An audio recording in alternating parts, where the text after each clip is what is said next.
Hello everybody and welcome back to Cooking with Mike. We're another recipe.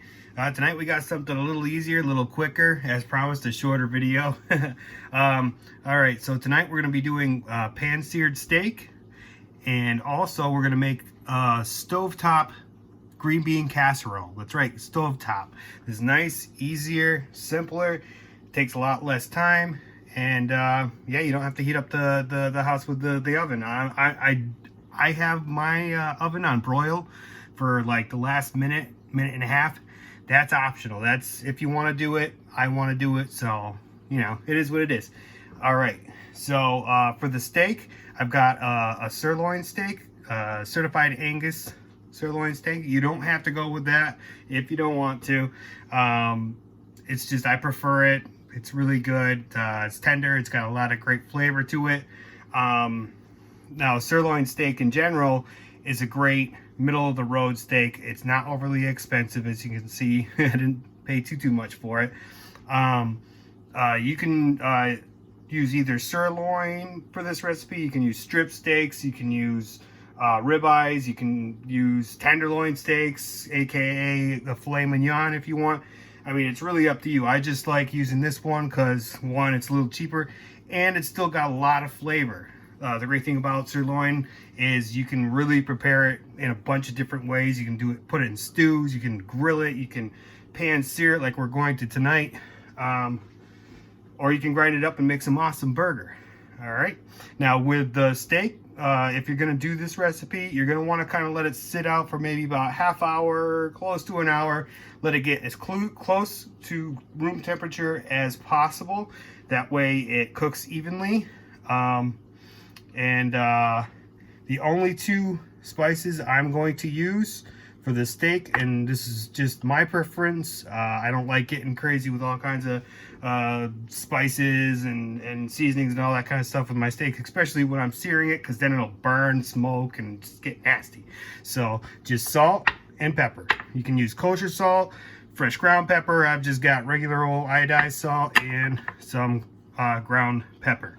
Now, for the green bean casserole, there's going to be a little bit of those two in there, but also the addition of celery salt and a little teeny bit, maybe about a teaspoon, maybe a little less of some soy sauce, just a little extra, you know, something to add to the flavor.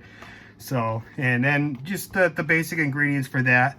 Got some cut green beans, got some cream of mushroom soup, and then those French fried onions that you put on the top of it. All right, so we'll get this started in just a minute. All right, now what I've done here is I've cut the steak in half into two portions because it's just me and my wife. Obviously, you know, if you have more people, grab a couple steaks or whatever, you know, cut it up to about the size you want. These each are probably around 9.5 to maybe 10 ounces each. So it's definitely good for, you know, regular person, especially when it comes to red meat. I mean, not that red meat's necessarily terrible for you, but it's really not the best for you. So, you know, you don't want to get too crazy with the portion. And so here we will season it with our salt, and make sure you get a good amount of salt on there, because when it comes to searing or especially grilling, a lot of that salt's going to come off once the juices start coming out a little bit. Because even though we're searing this, some juices are still going to escape. Get my black pepper on there. There we go. Flip it with the other hand. Season both sides.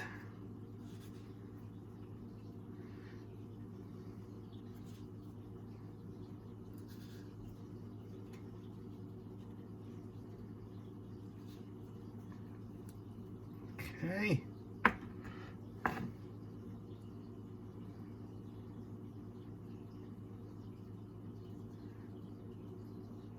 Alright, that should be good right there. Alright. Now, first things first is we're going to want to do the green bean casserole first. Alright, so into our oven safe pan, if you want to throw it into the oven and under the broiler for a little bit, like I'm going to be doing. Add those green beans in there. preheated pan.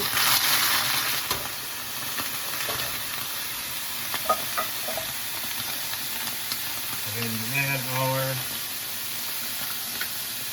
mushroom soup in there. Turn down the heat just a bit.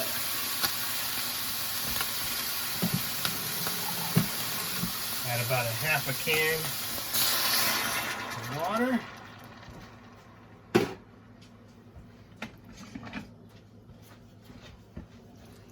Get that mixed together.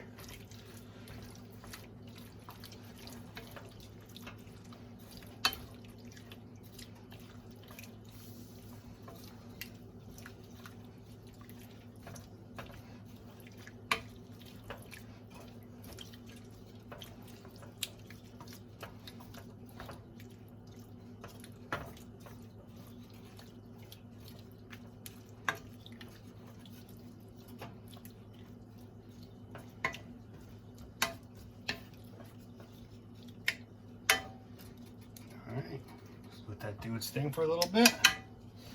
While it's doing that, we'll turn on our pan for our steaks. I usually like to put it at about a medium-high heat. You don't want to really go any higher than that because you'll end up burning the outside of the steak before you cook the inside. And you don't want that. Don't want nasty burnt steak on the outside and then raw steak on the inside. Unless you do. I mean, whatever. Okay, so here we'll add some salt to the green bean casserole.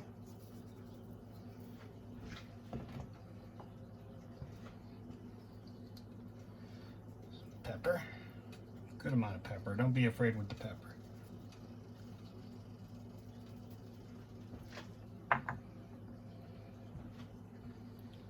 A little bit of the celery salt. And soy sauce. Give that a good mix.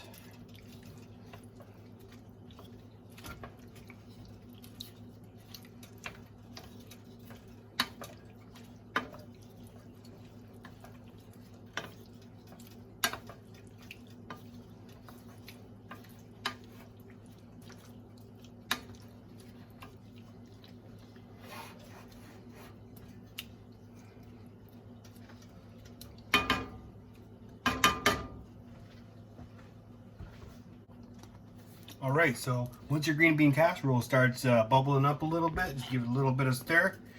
And now it's time to put on the steaks. Now the steaks, about this size, about a ½ inch to close to 3/4 inch, in between there somewhere. I like to do about 3 minutes per side. Me and my wife, we like our steaks medium rare to medium, in between there somewhere. It doesn't really hurt our feelings if it goes either way. So that's the best timing for steaks this size, okay? All right, so place them on one at a time, nice and slow. And that's what you want to hear. You want to hear that nice sizzle, just like that.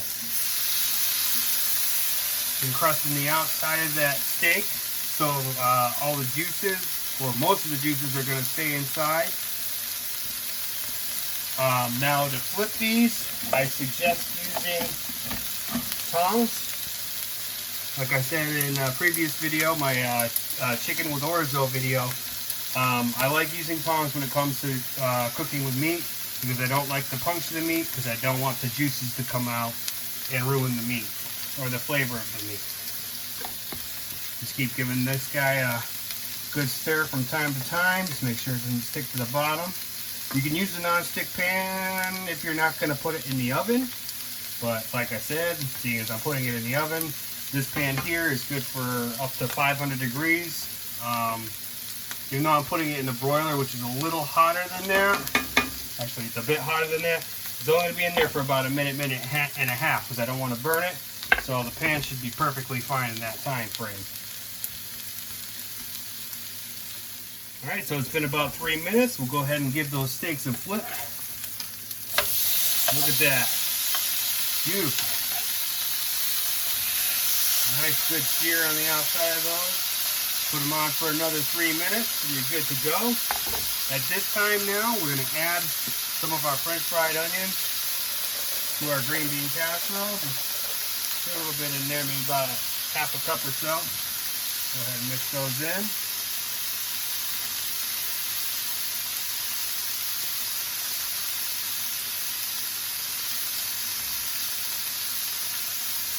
Alright. Just like you would with a regular one, go ahead and throw some on top if you'd like. Probably about the same amount as you just mixed in. You can use about this whole smaller container. Now we're going to go ahead and throw this into our preheated broiler for about a minute, minute and a half. If you have a light on your oven, turn that on. Keep looking in there, make sure it's not burning. And you should be pretty golden. Alright, so that's been another 3 minutes. Already taking the green bean casserole out. Got our plates ready. Those steaks off of there. And we're going to want to let the steaks rest from anywhere between 5 to 10 minutes. That way you give them a little time to finish cooking and rest up a bit. Let the meat sort of relax. That way when you go to cut into it, it's not too tough. Those look pretty nice though, huh?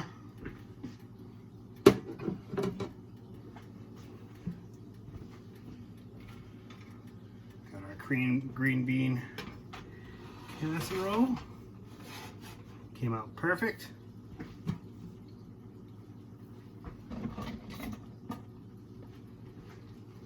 Now you can do mashed potatoes or whatever you want with this, but I figure with the steak and everything and the added cream from the cream of mushroom soup and all that stuff, this should be a pretty sufficient dinner for the most part. Again, it also depends on how much you like green bean casserole. Me and my wife love it quite a bit, so we have no problem making it the side dish for this dinner. And there we go. There we have it. Got ourselves some pan-seared steak and some stovetop, mostly stovetop, green bean casserole. I hope you tried this recipe and I hope you enjoy it. Thank you to all my viewers and everybody for all your support and everything. I definitely appreciate it. I hope you keep on watching. And until next time, enjoy the food.